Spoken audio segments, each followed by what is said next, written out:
Om Jnana-timirandasya Dhyananjana Shalakaya Chakshuramitanjena Tasmai Sri Gurave Namaha Guruve Gaurachandraya Radhikaye Tadalaye Krishnaya Krishna Bhaktaya Tad Bhaktaya Namo Namaha Yam Pravajantam Anupeta Apeta Krityam Rapayano Viraha Katara Ajuhava Putreti Tanmaitaya Taravo Binedus Tam Sarvabhutam Hridayam Muni Manatusmi Narayanam Namaskritya Naram Chaiva Narottamam Devim Saraswatam Vyasam Tato Jayamudirayat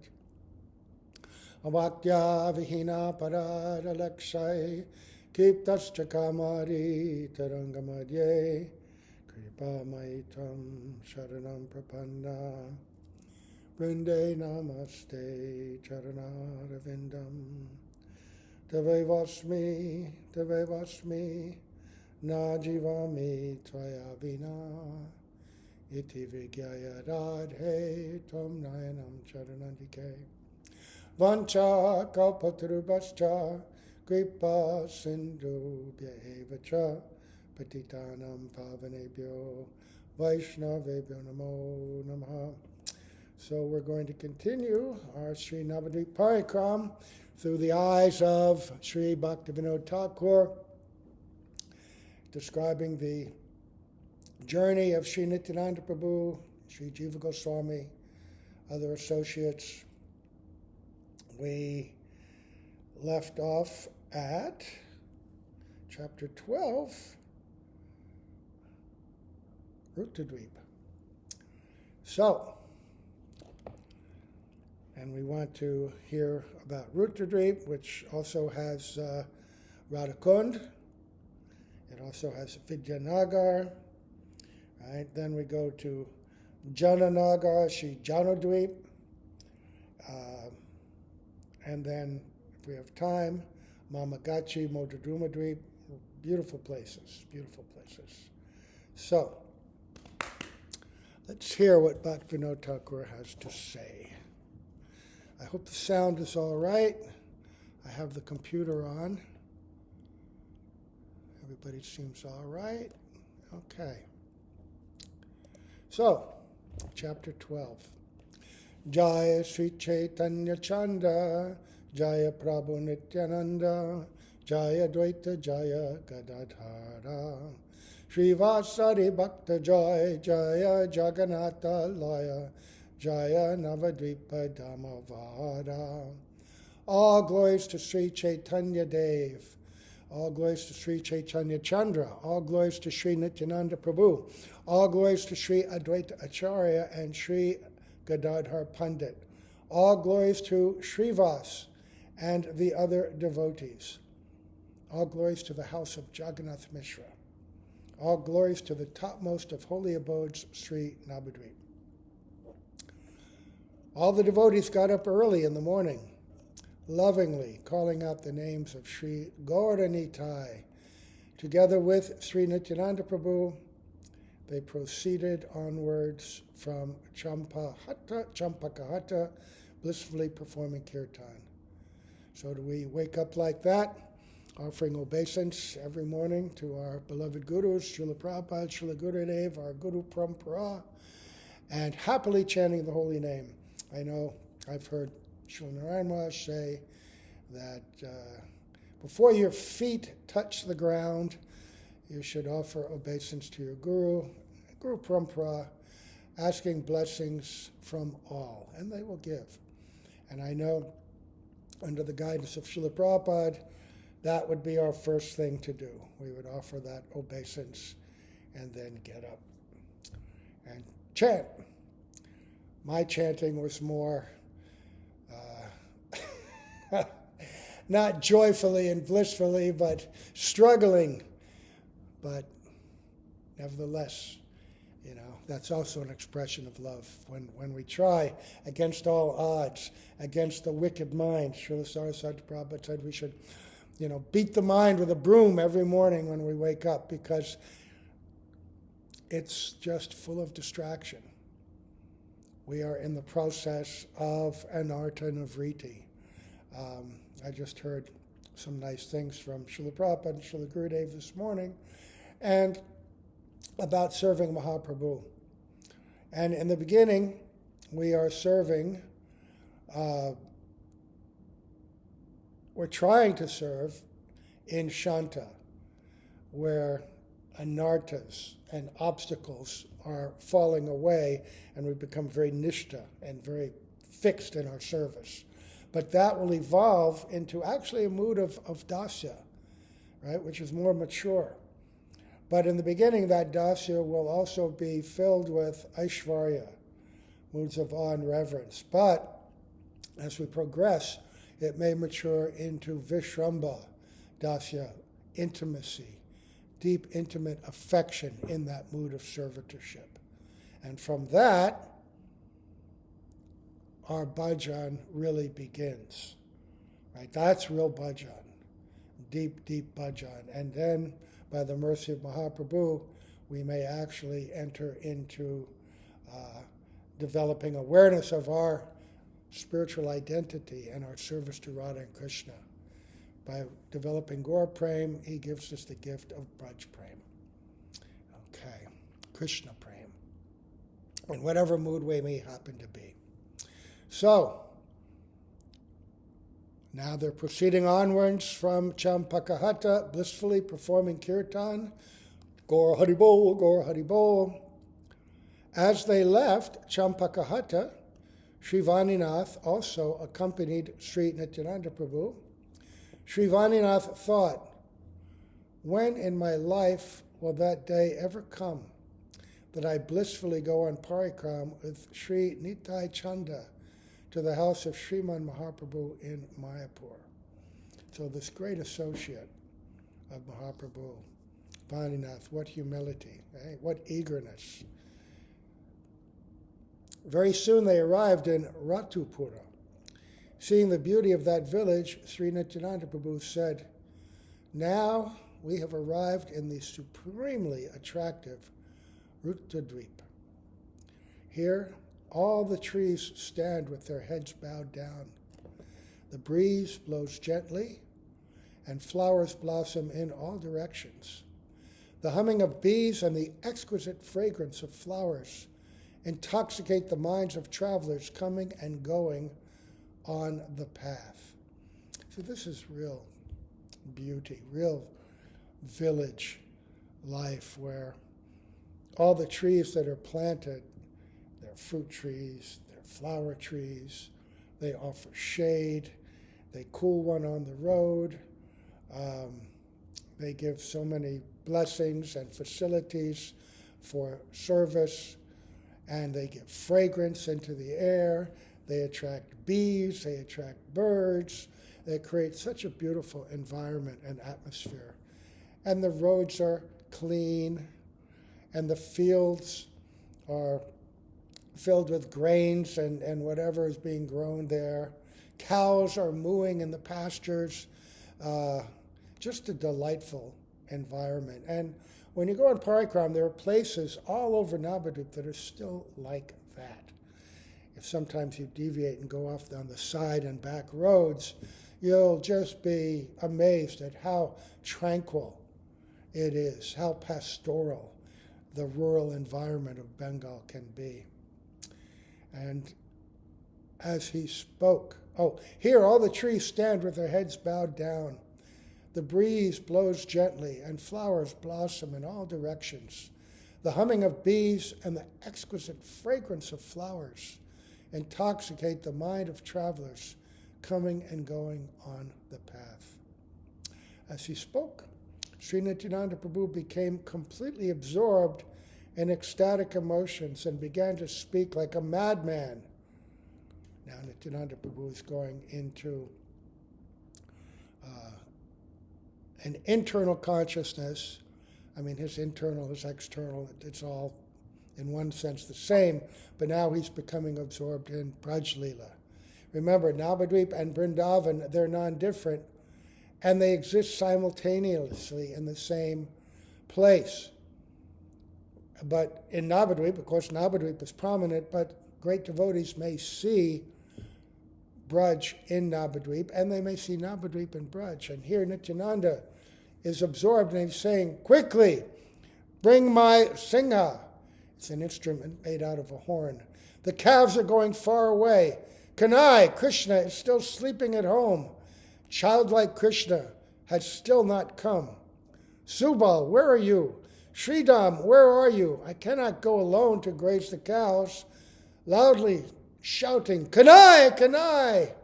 The extremely powerful Sri Nityananda Prabhu began to leap high in the air. Seeing his ecstatic emotions, the devotees immediately made a request at his lotus feet. O Nityananda Prabhu, your brother Sri Gaurachandra is not here right now. That Sri Gaurahari has now taken sannyas and gone to Nilachala, leaving us here like beggars. Hearing this, Sri Nityananda Prabhu became sad and began to weep and roll on the ground. Sri Nityananda Prabhu said, for what unfortunate purpose has my brother Kanai, Sri Gaurahari, Krishna, non-different, left us all, taken sannyas and gone to Nilachala? Without him, I will not remain alive. I will jump into the Jamuna. Saying this, he fell to the ground, unconscious. Sensing Sri Nityananda Prabhu's powerful ecstatic emotions, everyone started Harinam Sankirtan. When Sri Nityananda Prabhu did not arise, even after about 4 dandas, which is a little more than an hour and a half, all the devotees began to sing the name of Sri Gaura. Hearing the name of Sri Gaurahari, Sri Nityananda Prabhu got up and said, this is Sri Radha Kund.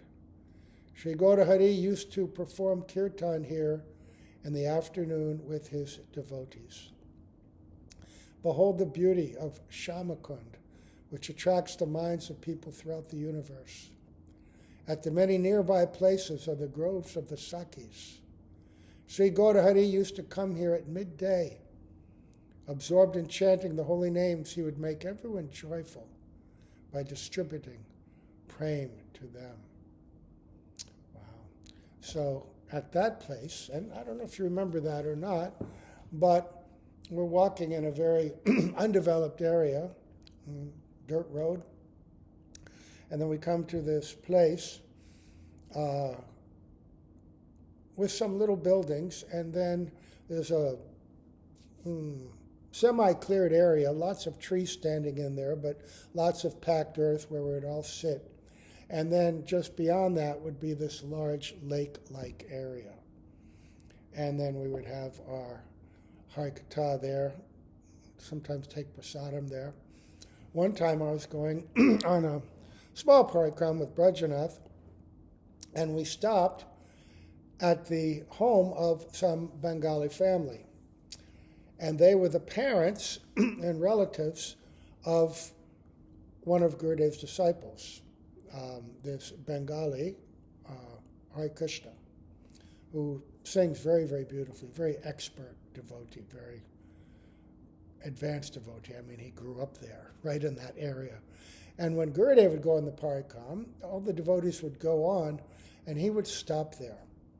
And he would stop there and be with them, and they would often cook lunch for him. And when we went there, we stopped, and then spontaneously they offered to cook lunch for us. And they're so expert, we just were sitting and chatting, and within about 20 minutes, full lunch was prepared. They start a fire, right? Cow dung, twigs, sticks, cook rotis over the fire, cook rice, sabji very quickly.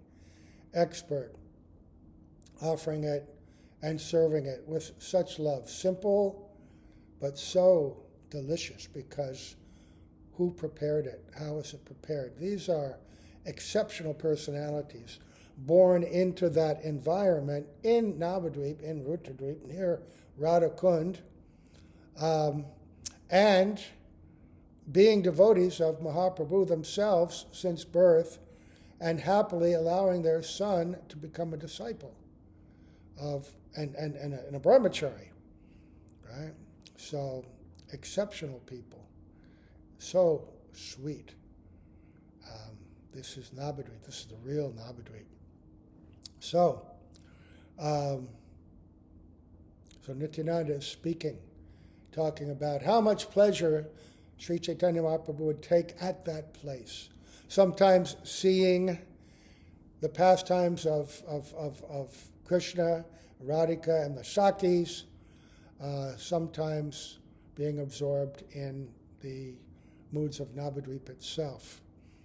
Nityananda goes on and says, "O brother, there is no place like this in the three worlds. Here devotees worship the Supreme Lord. A person who resides here attains the treasure of prema, and his heart is thus soothed." That day, all the devotees stayed in that place, continuously chanting Sri Gauranga Mahaprabhu's name and becoming drowned in prema. They spent the entire day and night in Rtudvipa worshipping Sri Chaitanya Dev, worshipping simply by the chanting of the holy name. This is our aspiration as well. At my stage, I think that chanting is just part of my duty, and then to get on to my other seva, which is not wrong, but have not entered into that high level of chanting, where that very utterance of the sweet, pure, holy name gives such joy to the hearts of Nitai, Gauranga, Radha, and Krishna, and that we are intimately connected with them in that chanting. But these devotees chanting, and who knows what is going on in their minds and hearts, what visions, what internal service, all day long. The next day, Sri Nityananda Prabhu arrived at Sri Vidyanagara, dancing all the way. When the devotees saw Vidyanagara's beauty, which attracts even the minds of the sages, they all experienced the blossoming of great joy. Vidyanagara, when we get there, where we go, it's a compound, again, surrounded by a wall, low wall. Not so low, but anyway, we go in, and it's fairly dry and packed there at the time of year when we're going. And there are trees, it's very dusty. There's some sitting places, and there's a little temple a little further on. And we go there and hear the Harikatha about this place. So, the lotus feet of Sri Nityananda Prabhu and Sri Janu Devi are the only treasure of this destitute Bhaktivinoda. Holding the lotus feet of the devotees, he sings the glorification of Nadia and begs only to have the wealth of Sri Krishna Bhakti. So, just as they're arriving, he ends that chapter, and now he begins the next chapter, and we'll hear about this Vidyanagara. Such an important place. Jaya Gaura Nityananda Advaita Gadhar Srivas Sri Navadvipa Kirtana Sagar. All glories to Sri Gaura Hari. All glories to Sri Nityananda Prabhu. All glories to Sri Advaita Acharya Prabhu. All glories to Sri Gadadhar Pandit. All glories to Srivas Pandit. All glories to Sri Navadvip Dham, the ocean of Kirtan. So here is some of the history of Sri Vidyanagar. Arriving in Sri Vidyanagar, Sri Nityananda Prabhu began to explain the real nature of that place to Sri Jiva. He says, even at the time of annihilation, this eternal Dham, Sri Navadvip, which has the form of an 8-petaled lotus flower, remains pure, as we had heard earlier, right? All the incarnations of Sri Bhagavan and innumerable fortunate living entities stay in one section of that lotus. In his Matsya incarnation, the Lord brought the Vedas to this Vidya Nagar, which is situated within Rtudvipa. So we know that pastime, right? When the personified Vedas were saved by the Matsya incarnation. They were in a boat, he took them. This is where they came. Because all kinds of knowledge, Vidya, reside here under the shelter of the Vedas, the place has become famous by the name Vidya Nagar. When Brahma again became inclined to create, he became fearful to see the annihilation. Seeing Brahma fearful, the Supreme Lord bestowed mercy upon him. As a result, Brahma was able to offer prayers to him at this very place. As soon as Brahma opened his mouth to offer prayers, the most beautiful Saraswati Devi appeared on his tongue. So this is the Shuddha Saraswati, the goddess of transcendental knowledge, who appears on the tongue of Lord Brahma. So whatever he is chanting and uttering, transcendentally pure. By the potency bestowed by Saraswati Devi, the four-headed Brahma, overjoyed, offered prayers to Sri Krishna. Sri Nityananda Prabhu said, O Jiva, at the time of creation, Maya Devi resides in the material world with the three modes of material nature, on the other side of the Viraja river. The sages endeavor untiringly to reveal true knowledge within this universe, which is manifested by Maya. Taking shelter of this Sharada Pit, the abode of Saraswati Devi, the sages defeat ignorance. So, one of the aspects of this Vidyanagar, this is the place where Saraswati Devi resides. This is her place. When they have learned the 64 kinds of knowledge, the sages preach that knowledge throughout the world. In this place, the sages can study any type of knowledge according to their respective desires. We know that when Lord Brahma uttered the four Vedas, he transmitted those Vedas to each of four sons. And then there are many other great sages who are entrusted with the knowledge of different branches of Vedic literature. He says according to their desire, according to their inclination, according to their adhikar, aspirations, because even the Puranic literature, there are divisions which appeal to those in the mode of ignorance, those in the mode of passion, those in the mode of goodness. The Vedas give information about mystic siddhis, material advancement, how to become demigods in different planetary systems, right? Everything, all knowledge, knowledge of mathematics, architecture, music. The Vedas are the full compendium of all knowledge, and different personalities are entrusted with it. When Jadharani, Shamarani, our god sister, tells a story that when the devotees were first painting under the direction of Srila Prabhupada, they were painting from Krishna book, and there was a chapter called Prayers by the Personified Vedas. Now, having grown up in the West and having no knowledge of any of this, when we heard when she said this, and I also felt the same way, I remember thinking that same thing. Well, the Vedas are books, so what are the personified Vedas? And she had this image, as I did also, of these books with little legs and arms sticking out, maybe some eyes. They didn't know how to paint the personified Vedas. What is a personified book? Well, the book is a representation of the compiled knowledge coming from the person. Everything is a person, but we were so detached and unaware of any of this higher reality. That was her question. And this is very early on, so this is not like a criticism. It's just how little in the West we know. Of course, by the mercy of Srila Prabhupada and so many of those who followed in his wake, now so much more is known, and we know about these great personalities who are themselves the repository, the caretakers of this great knowledge.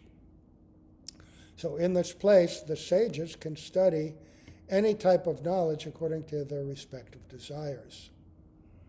By the mercy of Sri Narad, Sri Valmiki came here and received a taste for transcendental poetry, like the Ramayana, right? Okay. So, whoops. At this place, Dhanvantari received the Ayurveda, and Vishvamitra and other learned Dhanar Vidya, and others learned Dhanar Vidya. That's the martial arts, archery, and the arts of warfare, Vishvamitra. The sages headed by Shaunaka Rishi also learned here how to recite the Vedic mantras. The Lord of the demigods, Mahadev, expounded Tantra here. At this place, on the request of the sages, Brahma manifested the 4 Vedas from his 4 mouths. Residing at this place, Kapila created Sankhya philosophy, and Sri Gautam Rishi manifested Nyaya logic and Tarka argument. This is Kapila, the incarnation, not the atheistic Kapila, incarnation of Krishna.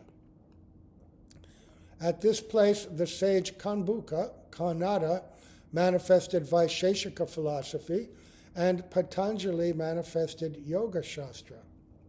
Jayamini Rishi manifested Mimamsa Shastra, Purva Mimamsa, and Sri Vedavyas manifested the Puranas and other scriptures here.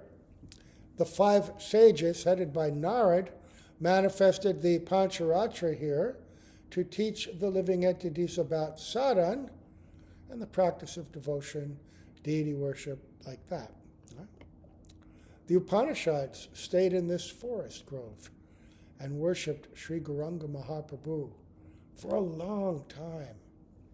Remaining concealed from their vision, Sri Gaurhari told them, "Your hearts are polluted by understanding Bhagavan to be formless, Nirakara. You will not attain me in your form as Shrutis. But when you take birth as my associates, you will witness my manifest pastimes. Then you, both, the Upanishads and the Shrutis, will glorify me."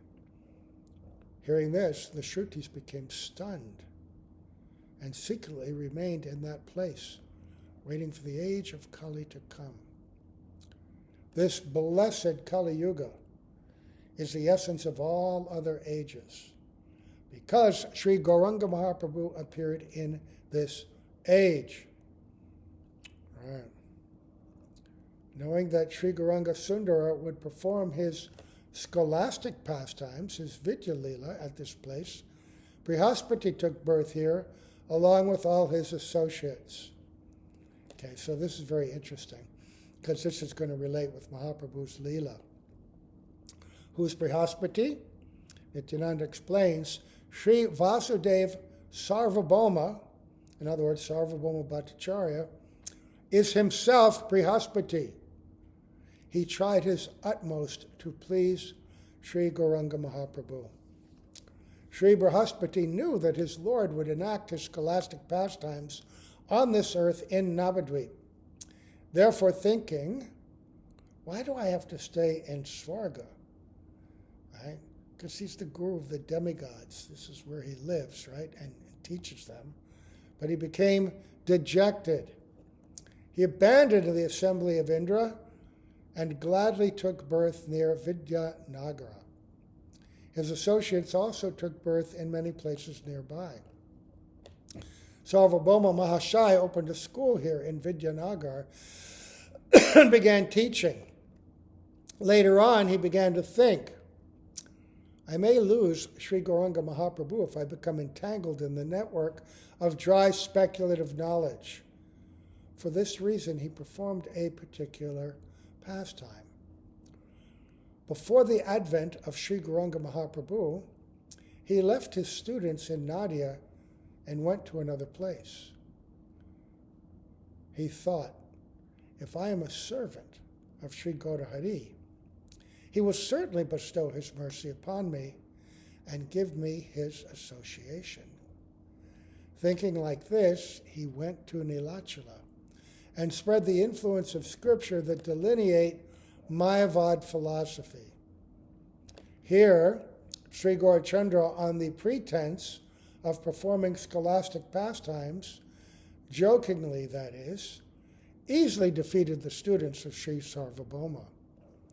And these are very great students. Sarvabhauma, the most learned, had very highly qualified students, but only in the impersonal understanding. The impersonal understanding promoted by Shankaracharya was prominent all over India. And the first stage in defeating that was to defeat, on the plane of scholastic debate, all of these persons immersed in that. And then easily and happily giving up scholastic pursuit as insignificant, dry, and worthless, Mahaprabhu then manifested his devotional pastimes. But these scholastic pastimes were also a source of great ecstasy to him. And we heard about that earlier because, as he later explained to his students, all grammar, all logic, all this argument, hidden within all of that are the names of Radha and Krishna. Right? All of this is secretly promoting Sri Krishna, if you only know the secret. And he taught his students that. And then he said, now I'm no longer interested in it. You know the underlying purport of all these studies. I've shown you that I am the greatest in this field. No one can defeat me, but I'm going to abandon it as insignificant and immerse myself in devotional activity full-time. He was already immersed in devotional activity full-time, but it was hidden from ordinary vision. So Sarvabhauma also is a great devotee, but he's absorbed preaching this impersonalist Mayavad in Nilachala, and then to create the pastime of Mahaprabhu coming and defeating that. Remember that they have the pastime of discussing the Atmarama Shloka, and Mahaprabhu asking Sarvabhauma to explain it, and for a week he did, giving explanations like the wind, one after the other. And he gave some, I think, 9 separate explanations. But Mahaprabhu didn't say anything the whole time. And at the end of it all, Sarvabhauma said, I am the teacher of all the greatest sannyasis in India. Everyone, topmost sannyasis, and most sannyasis were in the line of Shankaracharya at that time, they all come to me and they study assiduously and they ask questions, but you've not said anything.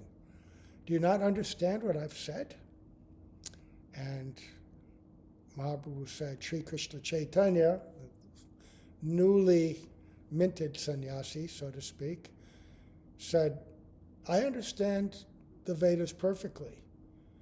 What I can't understand is your explanations, which make no sense. And then Sarvabhauma, astonished, that, oh, you think you can explain better? And then Mahaprabhu gave 64 different explanations, not touching at all on any of the ones that Sarvabhauma had given, and all enriched with devotional conceptions. Right? And then Sarvabhauma, reeling from that night, was so distressed he took rest, and in a dream the Lord came to him and revealed himself, and then came early that morning and brought him Mahaprasad. And Sarvabhauma, realizing that which he had wished for had now come to pass, became ecstatic, and then became the great, great devotee in Nilachala. Wrote so many beautiful songs and treatises, and was the teacher of so many devotees, the dear friend of Ramananda Roy, whom he had not previously understood, but then, after having the blessings of Mahaprabhu, said, oh, there's one person you have to meet. When you go to South India, you must see Ramananda Roy. Before meeting you, I didn't understand him. I thought him to be just a sentimentalist. But now I realize that no one knows more about devotion than him. You should go see him. So, Gauri did come there and defeated all these students in his scholarly pastimes. Teachers and students alike were defeated by Sri Gauri and ran away. Whoever hears about the amazing Vidya Leela of Sri Gauranga Mahaprabhu is freed of all ignorance. When Sri Jiva heard about Sriman Mahaprabhu's pastimes and scholarship, the bliss of prema overwhelmed him, and he rolled about in the dust of Vyaspita in Vedanagar, another name of Vidya Nagar. Sri Jiva made a request at the lotus feet of Sri Nityananda Prabhu. O Lord, please clear this doubt of mine. The knowledge of Sankhya and logic are inauspicious. How can they have a place in this eternal Dham? Right, because he said now, all knowledge is present here. Right? But how can these lesser forms of knowledge be residing in this eternal Dham? Good question. What's the answer? Hearing this, Sri Nityananda Prabhu embraced Sri Jiva and answered his question, chanting, Hari Bol, Hari Bol, with great affection. Sri Nityananda Prabhu said, O Jiva, no inauspiciousness can exist in this pure holy abode of Sriman Mahaprabhu. Sankhya and logic by themselves are devoid of potency here. They are dependent on bhakti and serve bhakti. People who have become wicked by their sinful acts turn everything upside down. Here, bhakti is the supreme goddess, and all others are her servants. The purpose of logic, yoga, sankhya, and others is to illuminate bhakti. Navadvip is the abode, so that's the purpose of all these other paths, you could say. In and of themselves, they have no particular power. Any power they have is coming from bhakti. There's a nice story about a mother and two sons. They're wandering throughout South India, and the two sons, Gyan and Vairagya, are very strong, healthy, and youthful. And their mother is old and shriveled. She's Bhakti Devi. But when they come to Vrindavan, or Navadvip, then Bhakti Devi becomes youthful, beautiful, fully powerful. And the two sons become somewhat old and shriveled because they have no power there. They're only servants of bhakti, right? Independently, where can they take you, right? We've heard this over and over, that jnana and vairagya, they can't take you to bhakti. In the beginning, they may offer some little assistance, but actually the pursuit of bhakti, real jnana and real vairagya will manifest. What's real vairagya? Right? It's yukta vairagya, understanding that vairagya means just to take everything and use it in the service of Krishna. That's renunciation. I'm renouncing the inclination to use everything in my own enjoyment, my own purposes, and give everything with love to the Lord. That's vairagya. And gyan means to know Krishna. Aishvarya Gyan means to know Krishna as the Supreme Lord, to worship Him with that awe and reverence and love. And Madhurya Gyan means, oh, Krishna, the son of Nanda and Jashoda, right? Best friend of Subal, Sridham, all these wonderful gopas, and the beloved of Sri Radha and the magnificent Braja Devis, the most beautiful, charming, chaste ladies of Braj, the young cowherd girls. So Navadvip, Nityananda goes on, is the abode of the 9 limbs of devotional service, Navada Bhakti. Here, karma and gyan are always serving bhakti. To those averse to Bhagavan, the scriptures give a wicked intelligence.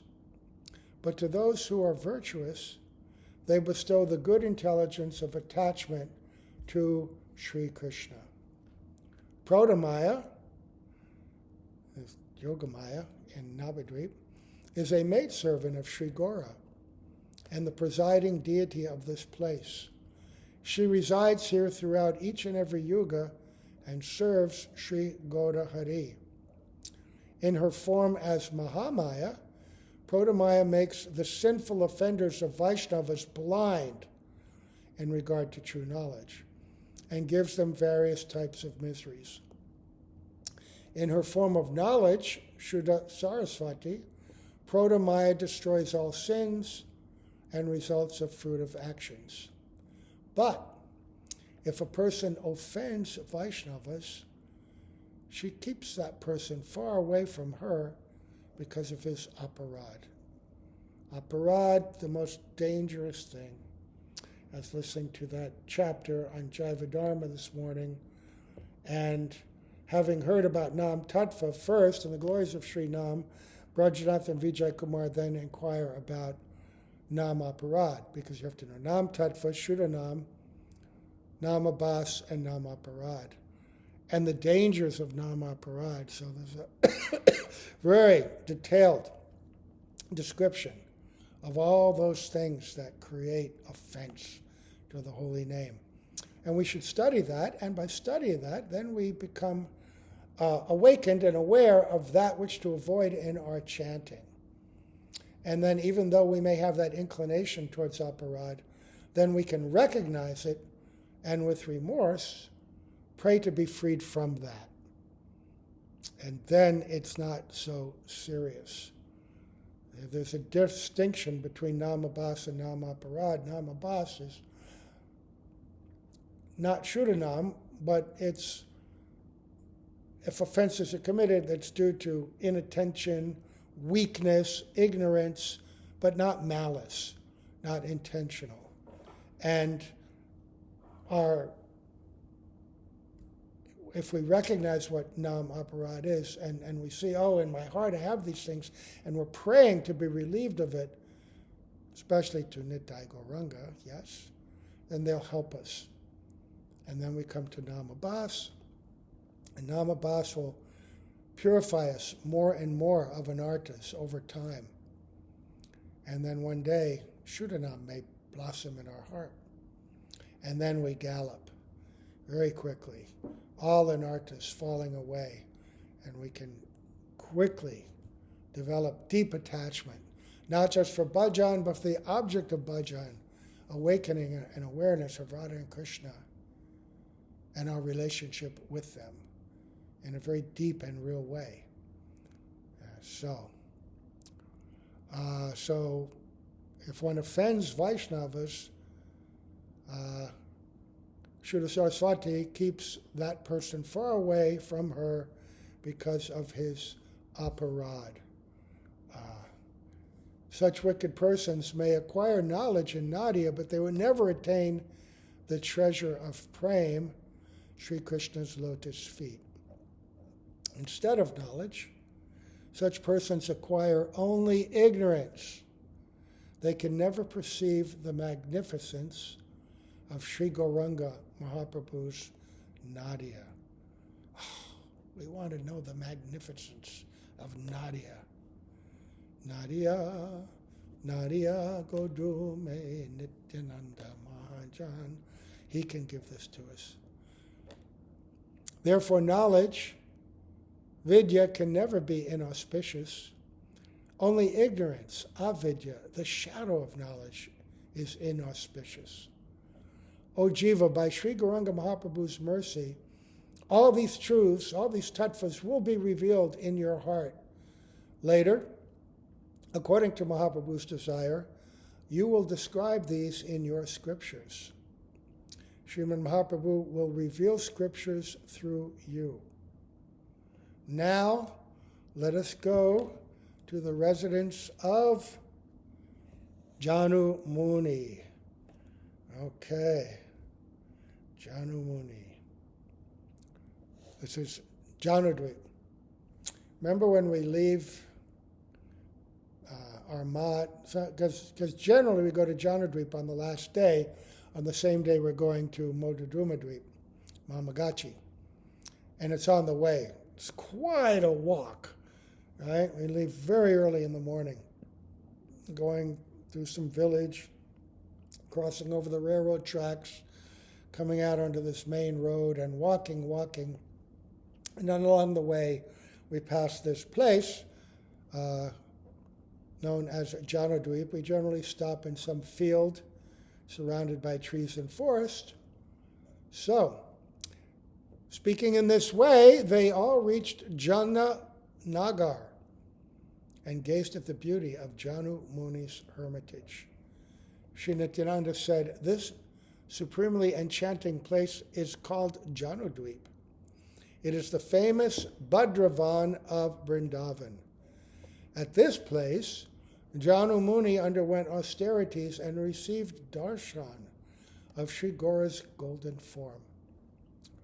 Once, when Janu Muni was chanting his prayers at twilight, his Achman cup suddenly fell into the strong current of Bhagirati. Seeing his Achman cup swept away in river Bhagirati's current, Janu Muni swallowed her entire water in just one gulp.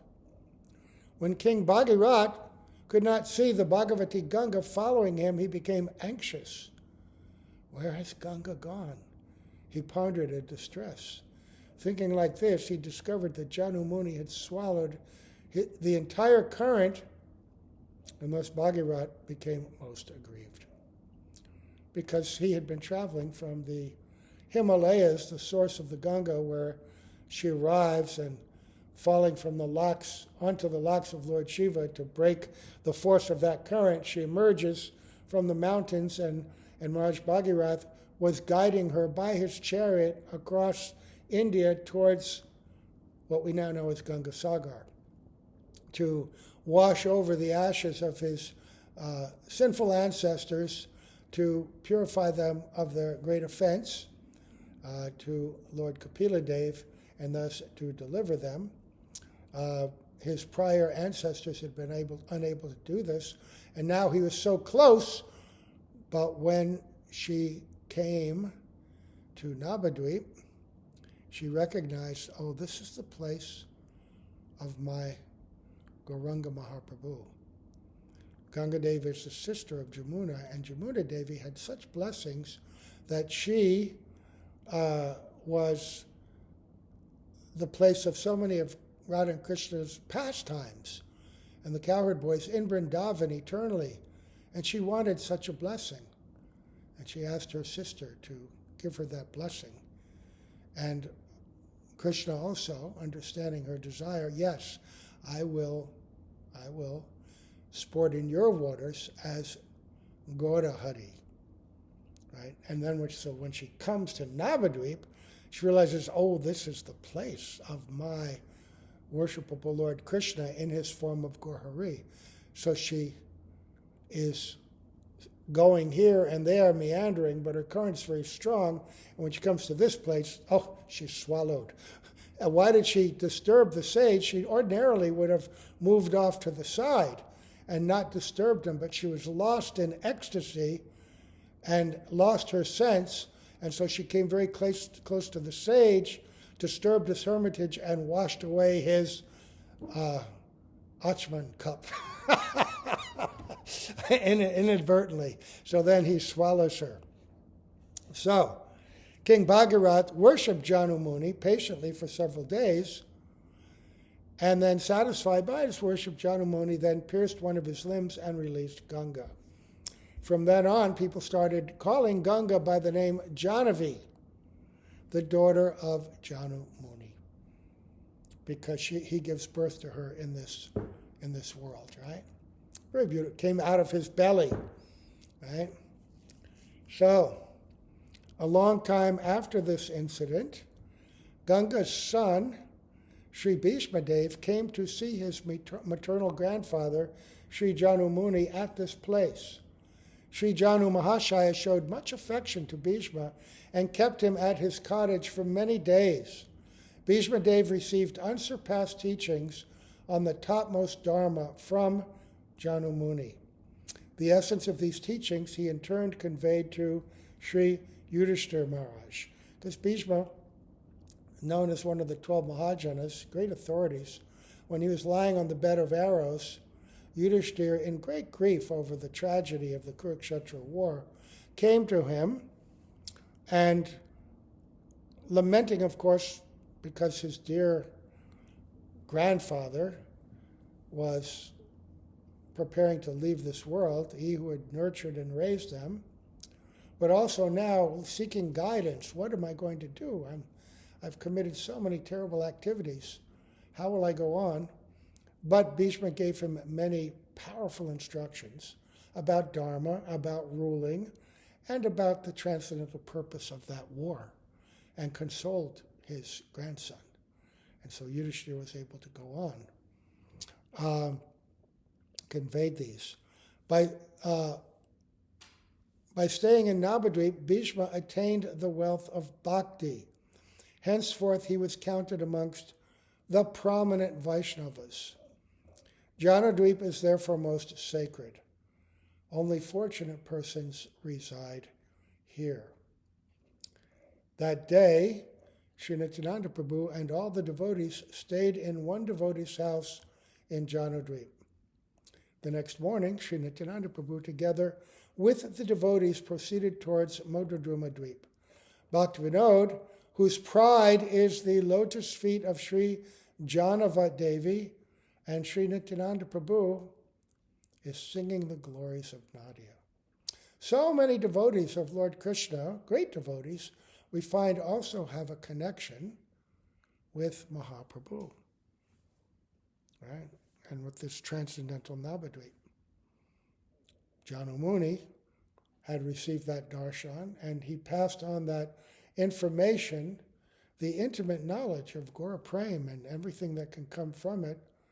And Bhisma became a great devotee, such that even though his pastimes, he was living in Hastinapur primarily, and the dealings with Krishna were the dealings with Vasudeva Krishna, Krishna who had gone to Mathura and then Dwarka.